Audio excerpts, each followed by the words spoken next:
Assalamualaikum warahmatullahi wabarakatuh. Halo semuanya.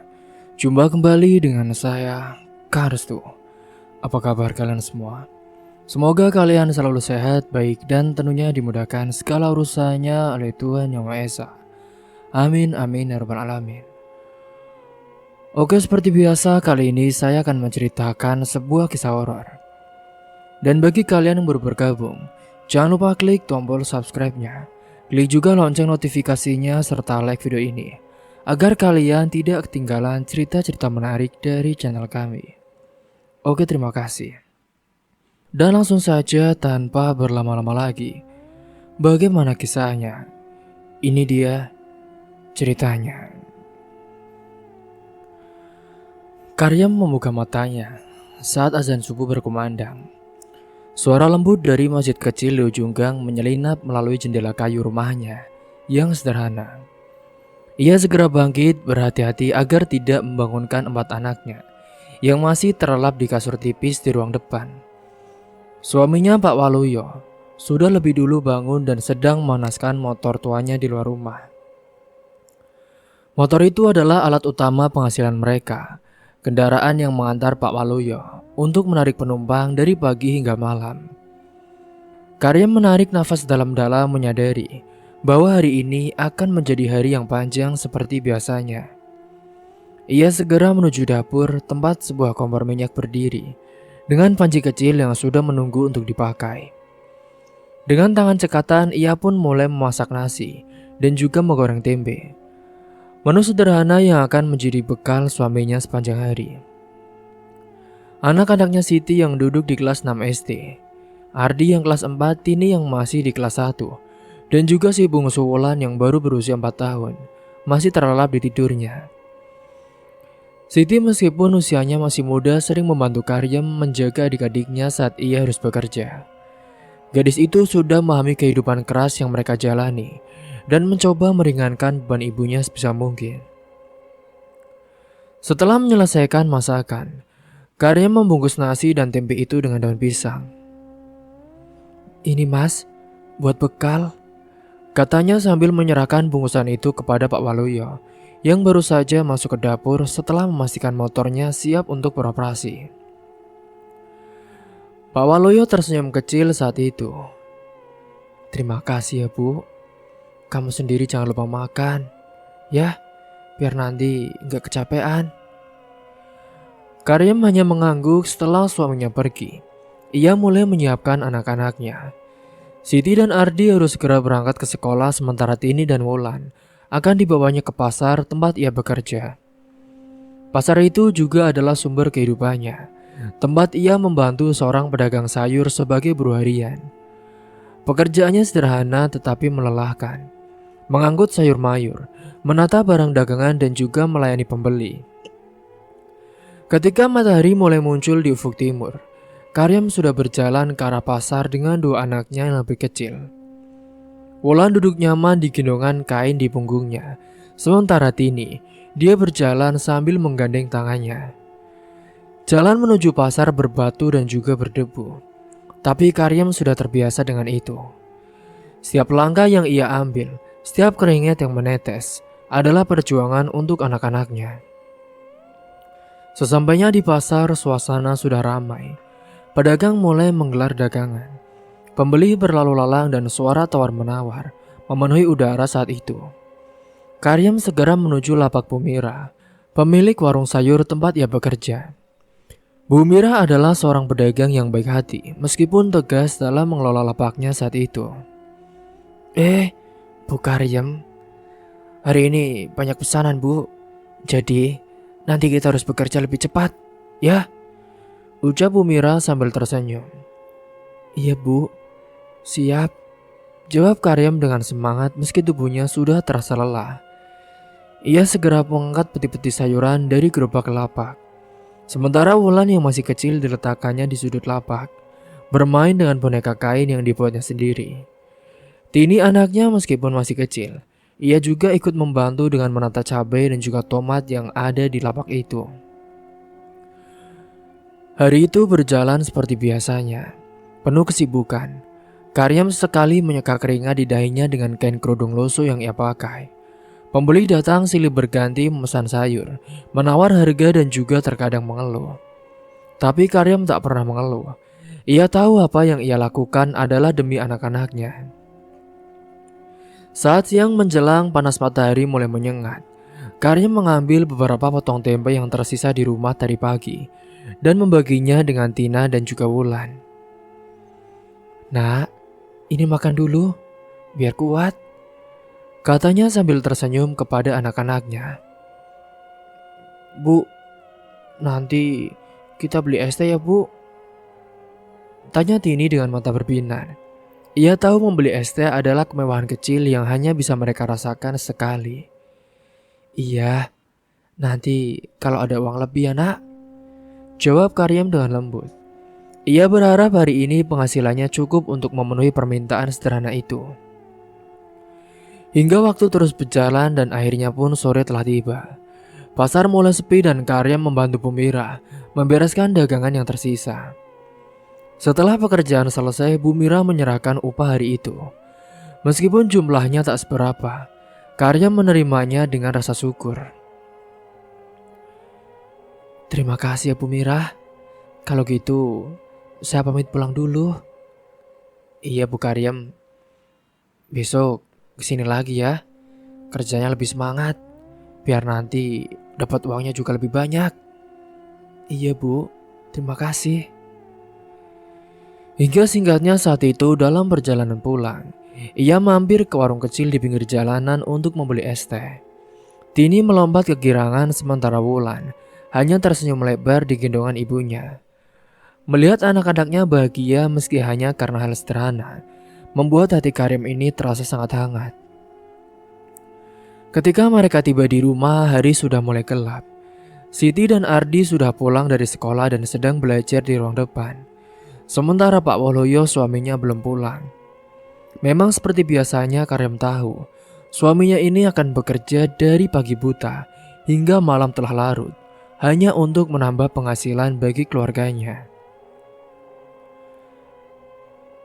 Setelah memberikan makan malam kepada anak-anaknya, Karyam duduk sejenak di sudut ruangan, memandangi mereka dengan rasa bangga dan juga haru. Meski hidup mereka penuh dengan perjuangan, ia merasa diberkati memiliki keluarga yang saling mendukung. Sebelum tidur pun ia berdoa saat itu.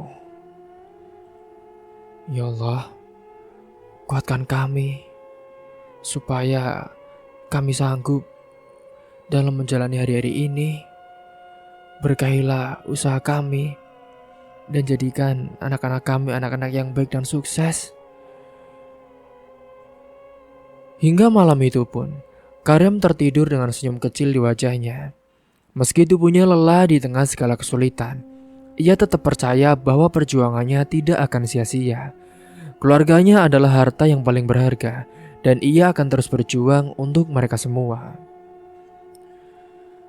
Tepat ketika jam 12 malam saat itu, Karyam terbangun dari tidurnya ketika terdengar suara ketukan di pintu rumah. Jam di dinding tua yang tergantung di ruang tengah memang sudah menunjukkan pukul tengah malam dini hari. Ia tahu itu pasti Pak Waluyo yang baru saja pulang setelah seharian menarik ojek. Dengan gerakan cepat namun hati-hati agar tidak membangunkan anak-anak, Karyam bangkit dari tikar tempat ia tidur bersama Wulan si bungsu. Ketukan itu terdengar lagi pelan namun tegas. Tok tok tok. Karyam pun membuka pintu perlahan. Pak Waluyo berdiri di sana dengan wajah lelah. Tubuhnya diselimuti bau keringat dan juga asap kendaraan. Jaket tuanya terlihat penuh debu dan helm yang ia pegang di tangan kanan yang sudah usang, dengan cat yang sudah mulai mengelupas. "Iya, bentar Mas." Saat itu pun Karyam yang sudah bangun, dia langsung membukakan pintunya.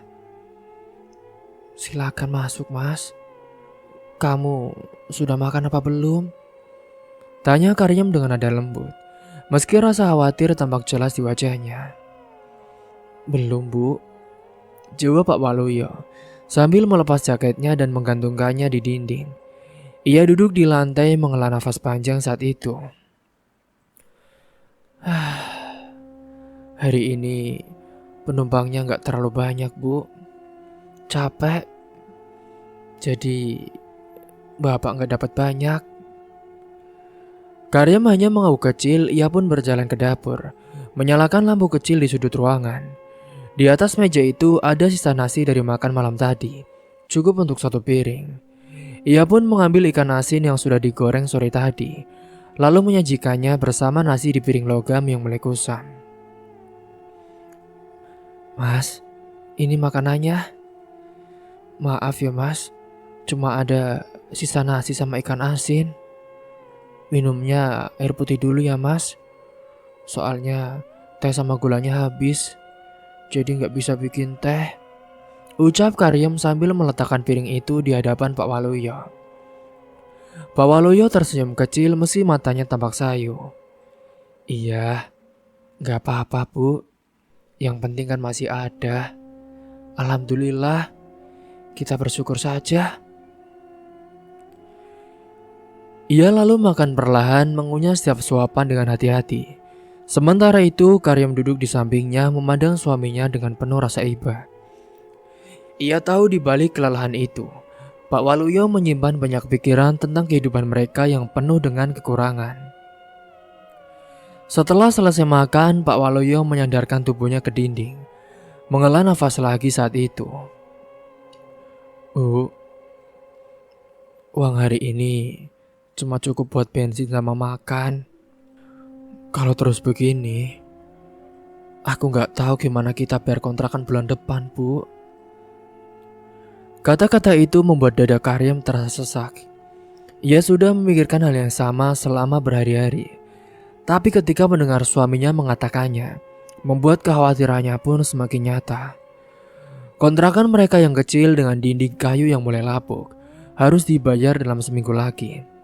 Jumlahnya memang tidak besar, tapi untuk mereka mencari uang sebesar itu adalah perjuangan yang berat. Mas, kita kan masih ada sisa uang dari minggu kemarin. Meskipun cuma sedikit, ya kalau nggak cukup, nanti aku bisa pinjam ke Bu Mira dulu, Mas. Kata Karyam mencoba memberi solusi, meski ia sendiri pun tampak ragu. Suaminya yang mendengarkan pun hanya menggeleng dengan pelan. Enggak bu, Bapak enggak enak kalau terus-terusan pinjem. Kita udah sering utang ke sana sini. Aku takut bu, nanti kita enggak bisa bayar balik. Keheningan saat itu pun menyelimuti mereka sejenak. Hanya suara dengguran halus anak-anak mereka yang terdengar di ruang depan. Karyam memandangi lantai mencoba menahan rasa cemas yang mulai menguasai pikirannya. Selain kontrakan, ia juga memikirkan uang sekolah Siti dan juga Ardi yang sudah menunggak 2 bulan di SPP-nya. Ia tak ingin anak-anaknya putus sekolah. Meskipun kehidupannya sulit, baginya pendidikan adalah satu-satunya jalan bagi anak-anaknya untuk memiliki masa depan yang lebih baik. Mas, kalau aku kerja tambahan di tempat lain, kira-kira bisa nggak? Ya mungkin aku bisa cuci piring di warung atau bantu-bantu di rumah orang, Mas. Ujar Karyam dengan pelan.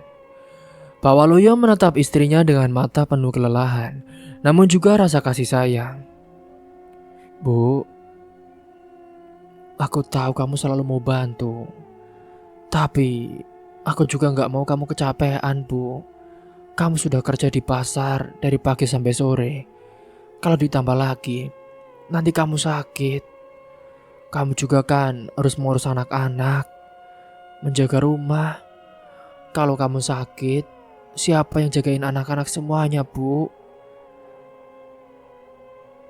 Tapi, aku pengen bantu, Mas. Lagian, bingung. Soalnya kan kebutuhan kita juga semakin hari semakin banyak. Namun setelah mendengar jawaban dari suaminya, membuat Karyam terdiam saat itu. Ia tahu suaminya ada benarnya, tapi ia juga merasa harus melakukan sesuatu untuk membantu meringankan beban keluarga. Dengan penghasilan Pak Waluyo yang tidak menentu, rasanya sulit untuk memenuhi semua kebutuhan mereka.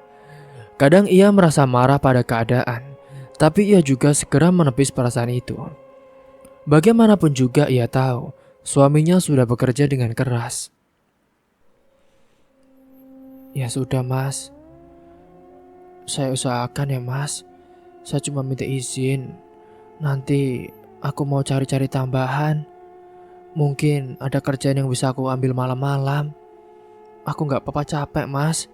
Yang penting anak-anak bisa sekolah terus, ujar Karyam dengan suara tegas, meski matanya mulai memerah. Pak Waluyo menghela nafas panjang lalu meraih tangan istrinya.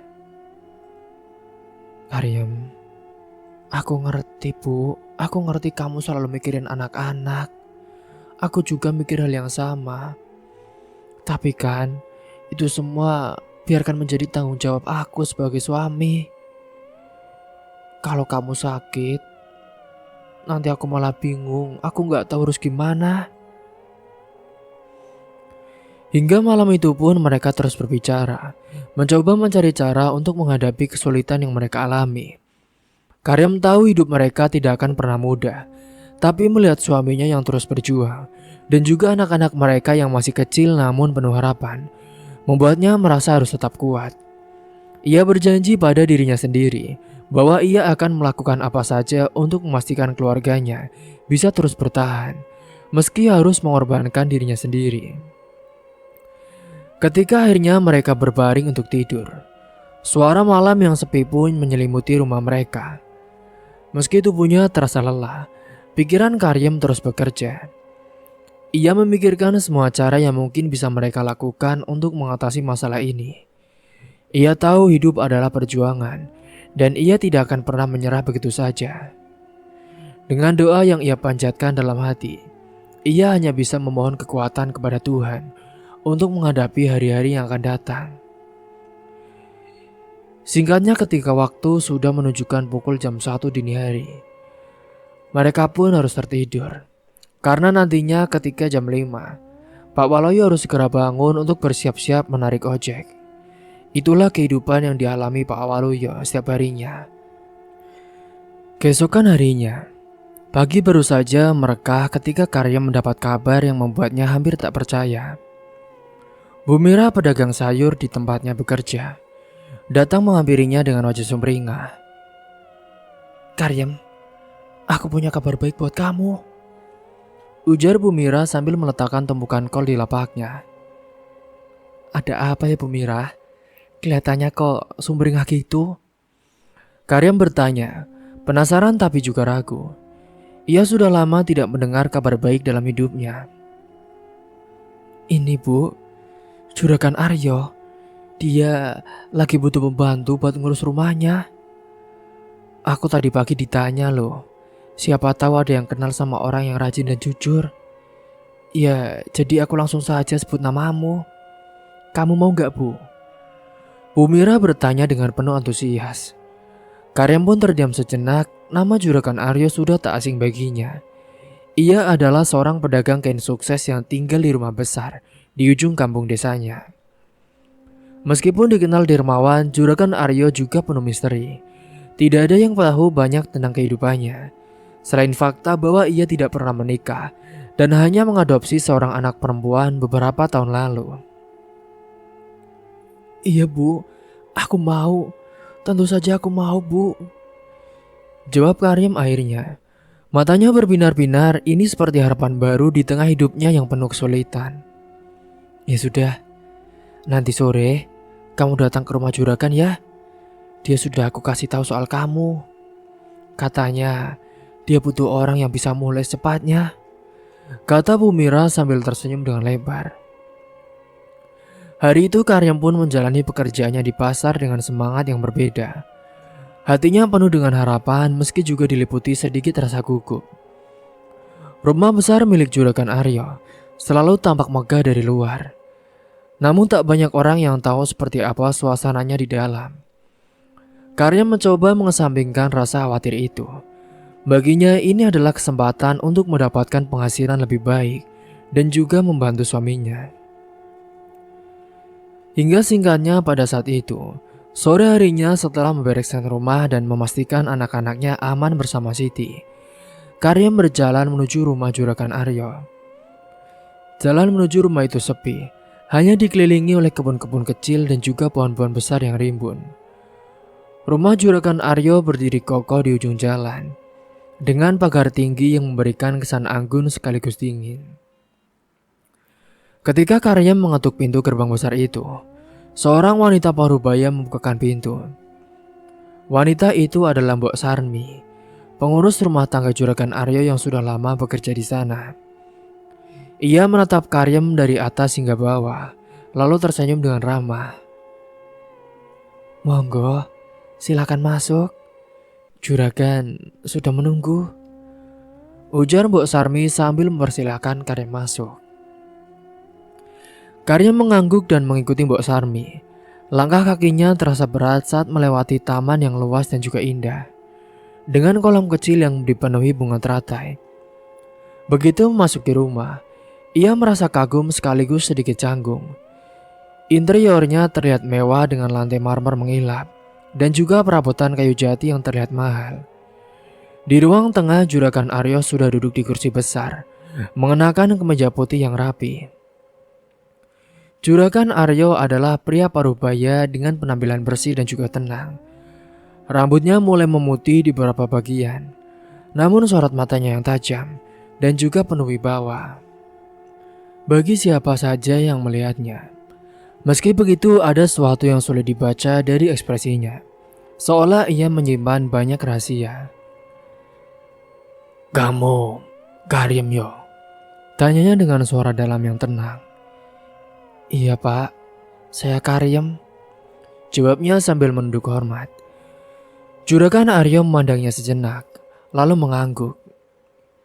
"Ini Bu Mira bilang kalau kamu ini rajin dan bisa dipercaya. Itu yang aku cari. Kamu kerja bantu-bantu di sini saja, biar nggak terlalu berat di pasar." "Iya Pak, terima kasih banyak atas kepercayaannya," ucap Karyam, hatinya lega karena tidak mendapat pertanyaan aneh-aneh. "Mbak Sarmi akan kasih tahu tugas-tugas kamu. Dan soal gaji, aku akan kasih 2 kali lipat dari apa yang kamu dapat di pasar.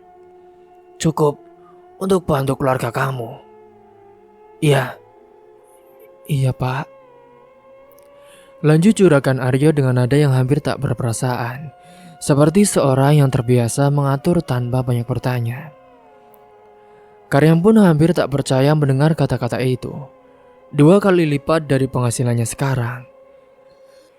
Itu lebih dari cukup untuk membantu keluarganya, bahkan bisa membayar kontrakan dan juga menutupi tunggakan sekolah anak-anaknya.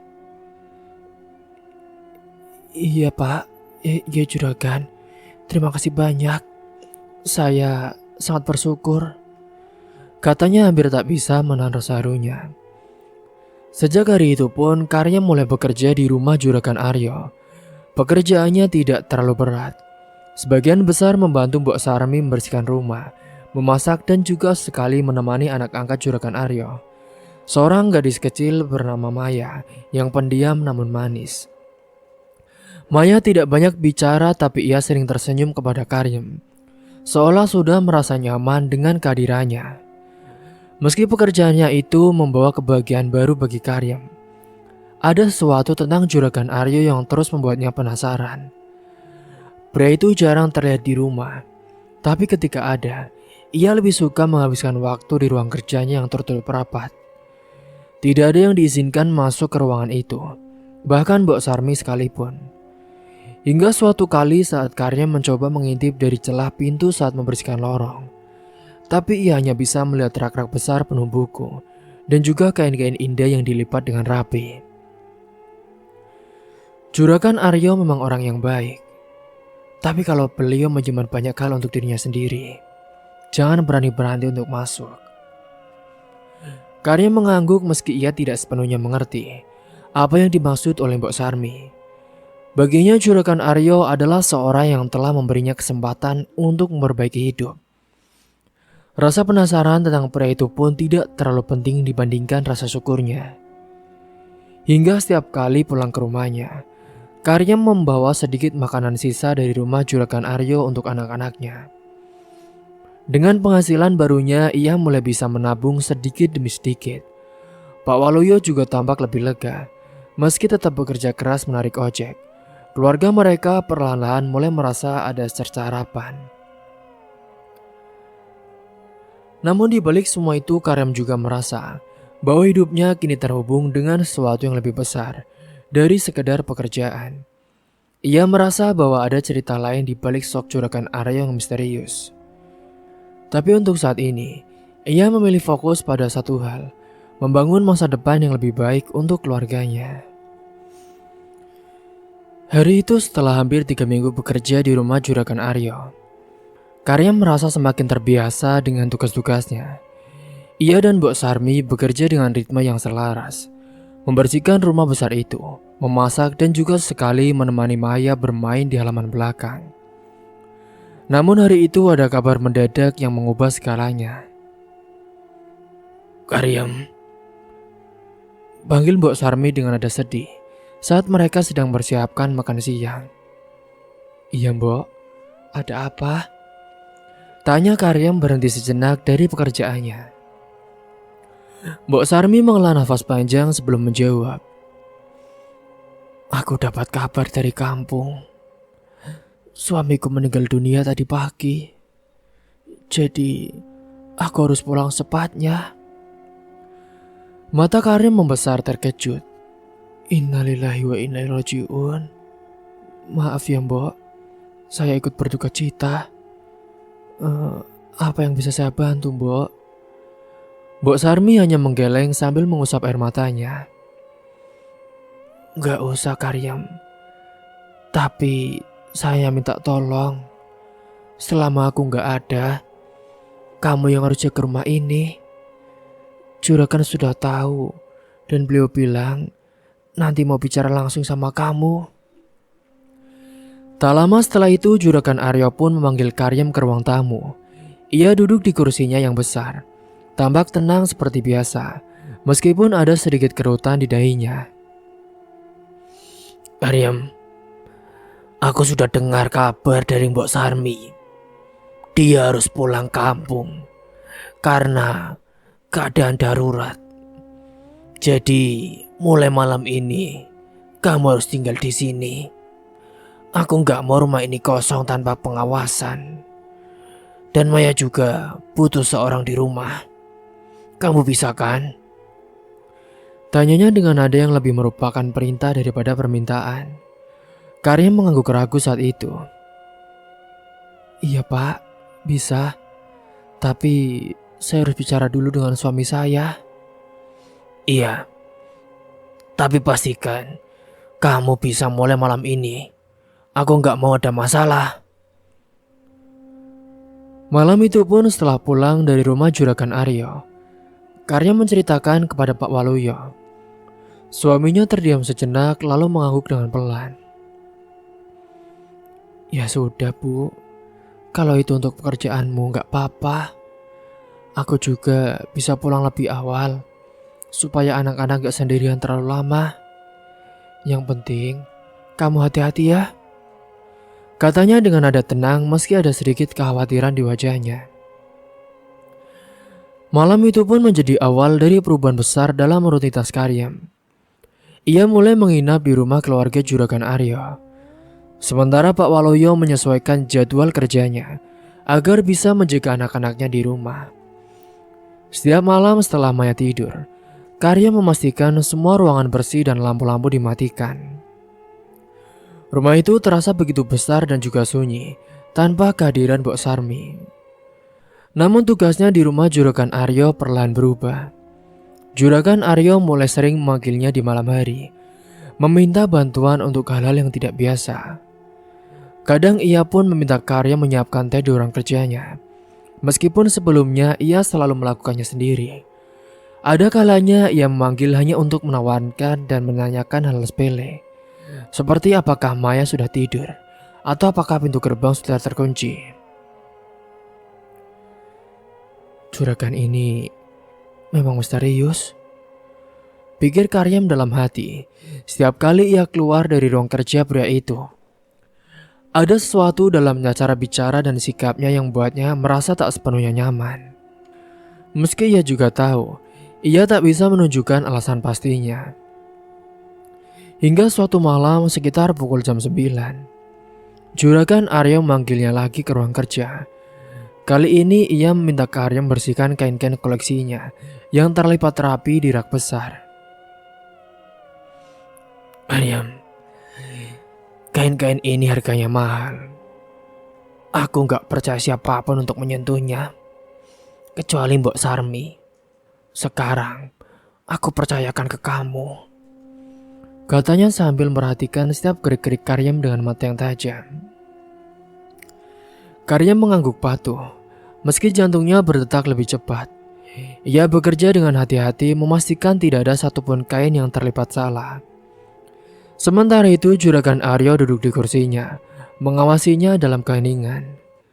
Keheningan itu begitu tegang sehingga membuat Karyam merasa seperti sedang diuji saat itu. Setelah selesai, Karyam meminta izin untuk keluar dari ruangan. Namun sebelum ia melangkah pergi, Juragan Arya pun memanggilnya lagi. Karyam, katanya dengan suara lembut namun tegas. Kamu kan sudah bekerja di sini hampir sebulan.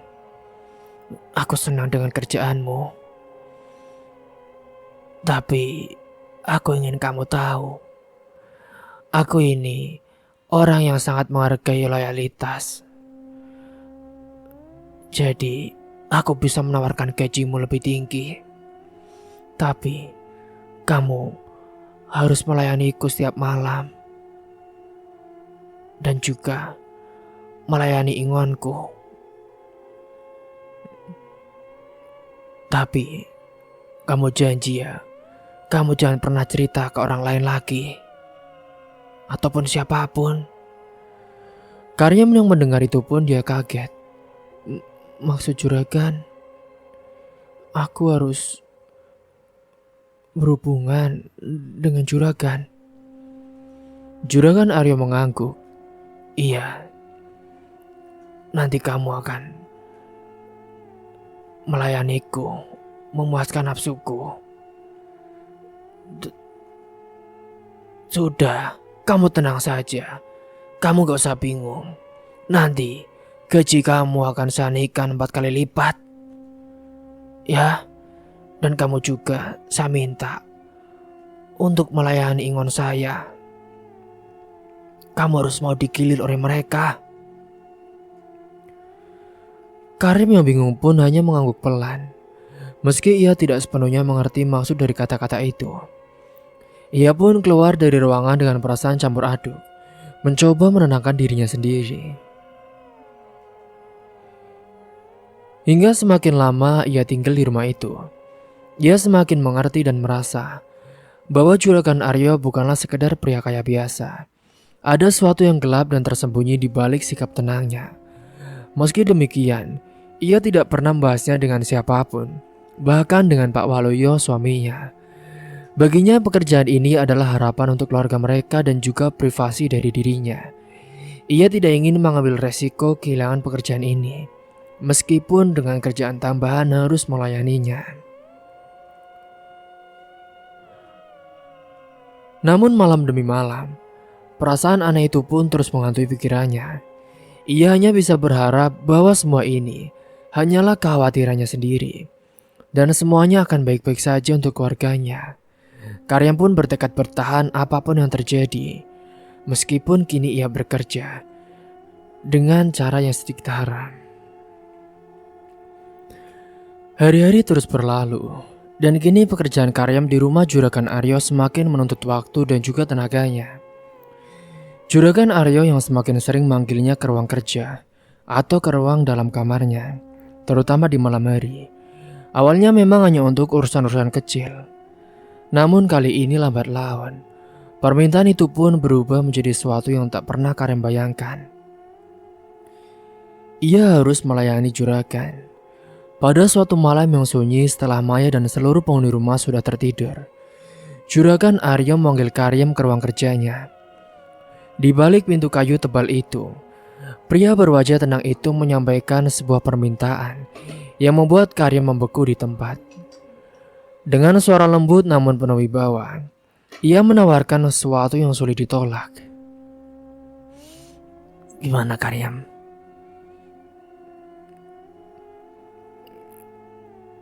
Ya, kamu layani aku ya. Enak kan? Kamu bisa melakukan enak-enak denganku. Kamu juga dapat uang yang banyak. Iya juragan, ucap Karyam sembari menikmati juragan. Meskipun juragan itu sudah tua, namun kekuatannya di atas ranjang masih tak terkalahkan. Karyam menatapnya dengan perasaan campur aduk, antara bingung, takut, dan juga terperangkap. Ia sangat memahami kata-kata dari juragan tanpa perlu dijelaskan lebih jauh. Namun ia juga sadar bahwa keluarganya membutuhkan uang, terutama setelah semua kesulitan yang mereka hadapi. Jadi mau tak mau, ia terus menikmati itu digilir dengan kejam. Sejak malam itu hidup Karyam berubah. Ia bukan lagi sekedar pembantu rumah tangga di rumah besar itu, tapi juga menjadi seorang bagi juragan Aryo. Hubungan mereka berlangsung dalam bayang-bayang malam, jauh dari mata siapapun, termasuk Maya yang selalu tidur lebih awal. Setiap kali selesai melayani juragan, Karyam pulang ke kamarnya dengan perasaan hampa, hanya bisa menangis dalam diam. Namun keesokan harinya ia harus tetap menjalani hari seolah tidak ada yang terjadi. Gaji yang diterimanya meningkat drastis. Juragan Aryo memberinya uang tambahan yang cukup besar setiap minggunya, bahkan memberikan beberapa bingkisan untuk anak-anaknya. Ketika Karyam pulang ke rumah pada akhir pekan, ia membawa bahan makanan yang melimpah dan juga sejumlah uang untuk Pak Waluyo. Suaminya yang sederhana itu tampak bingung sekaligus bersyukur. Bu, kok sekarang gajimu jadi besar sekali? Juragan Aryo baik banget ya? Tanya Pak Waluyo suatu malam ketika mereka sedang makan bersama anak-anaknya. Karyam berusaha menjaga wajahnya tetap tenang. Ia tersenyum kecil sambil menjawab. Iya Pak, Juragan Aryo orangnya memang dermawan. Beliau sering kasih bonus karena kerjaan aku di rumahnya bagus Pak. Alhamdulillah ya Bu, tapi kamu pasti capek banget ya. Kerja terus sampai harus nginep segala. Kalau ada apa-apa, bilang saja sama aku ya Bu. Karyam hanya mengangguk tanpa berkata apa-apa. Dalam hatinya ia merasa bersalah telah berbohong kepada suaminya dan juga keluarganya. Ia tidak pernah mau untuk memberikan pernyataan langsung yang sebenarnya kalau dia harus melayani nafsu bejat dari juragan Aryo. Namun ia juga tidak punya pilihan lain. Kehidupan mereka memang perlahan membaik karena uang dari juragan Aryo. Anak-anaknya tidak lagi kekurangan makanan, dan ia bahkan mulai bisa membayar tunggakan sekolah mereka. Namun meski uang itu membawa kebahagiaan sementara, Karyam merasa semakin terpuruk secara emosional. Setiap malam di rumah juragan Aryo terasa seperti perang batin yang tak ada akhirnya. Ia terjebak antara rasa takut, kehilangan pekerjaannya, dan juga rasa bersalah yang menghantui setiap langkahnya. Ia mulai sering sakit kepala dan juga kehilangan nafsu makan. Namun ia tidak pernah membicarakan hal ini kepada siapapun. Sementara juragan Aryo di sisi lain tetap tenang dan juga penuh wibawa seperti biasa. Baginya semua yang terjadi adalah bagian dari kesepakatan. Ia tidak pernah menunjukkan tanda-tanda emosi, hanya memberikan uang tambahan dan juga memuji pekerjaan Karyam di hadapan orang lain. Bagus Karyam, kamu pekerja yang bisa diandalkan. Gunakan ini untuk keluargamu ya. Ingat, ini hanya kita yang tahu. Amplop itu tebal lebih dari cukup untuk menutupi semua kebutuhan keluarga Karyam selama sebulan. Tapi setiap kali menerima uang itu, hati Karyam terasa seperti ditusuk ribuan duri. Ia tahu bahwa uang itu datang dengan harga yang mahal, harga yang harus ia bayar dengan tubuh dan juga harga dirinya. Meskipun begitu, ia berusaha sekuat tenaga untuk tidak menunjukkan kelemahannya di depan siapapun, termasuk anak-anaknya. Baginya mereka adalah alasan ia terus bertahan.